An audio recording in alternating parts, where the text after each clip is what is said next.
Najran BD private limited একটি ভয়াবহ প্রতারণার চিত্র। নাজরান বিডি প্রাইভেট লিমিটেড নামের একটি কোম্পানি দেশের প্রায় 18,000 সদস্যের কাছ থেকে চটকদার প্রলোভন দেখিয়ে প্রায় 1,000 কোটি টাকার বেশি হাতিয়ে নিয়েছে।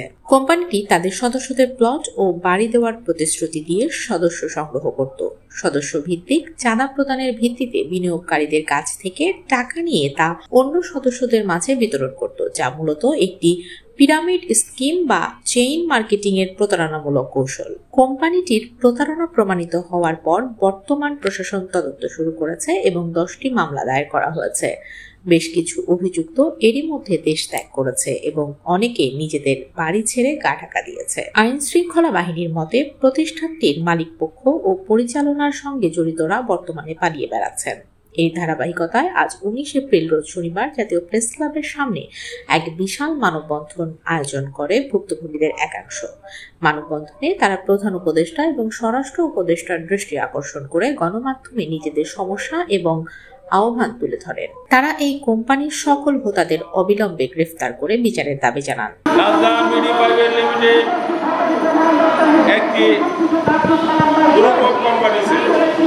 এই কোম্পানি 18,000 সদস্যদের কাছ থেকে 1,000 কোটি টাকা আত্মসাৎ করেন।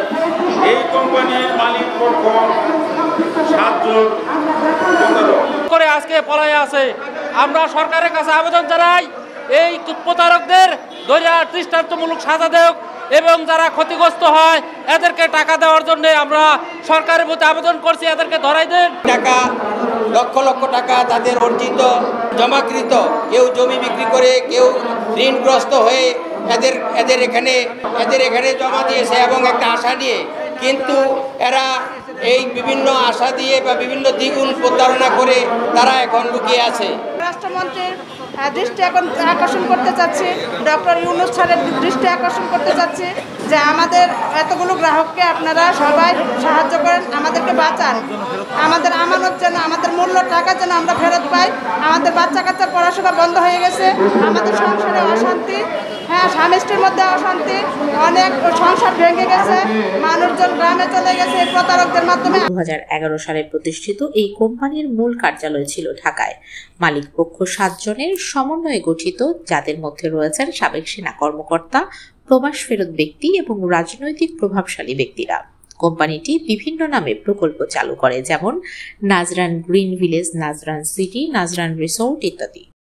প্রতারণার ধরন ছিল সুপরিকল্পিত। সদস্যদের বলা হতো একটি নির্দিষ্ট অঙ্কের টাকা জমা দিলে কিছু বছরের মধ্যে বাড়ি, জমি ও বিভিন্ন রকমের সুযোগ সুবিধা দেওয়া হবে।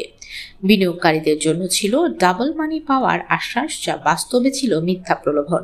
এই ঘটনার প্রেক্ষিতে আইন প্রয়োগকারী সংস্থা আরও তদন্ত চালিয়ে যাচ্ছে এবং ভুক্তভোগীদের অভিযোগের ভিত্তিতে দ্রুত বিচার প্রক্রিয়া শুরুর নির্দেশ দেওয়া হয়েছে।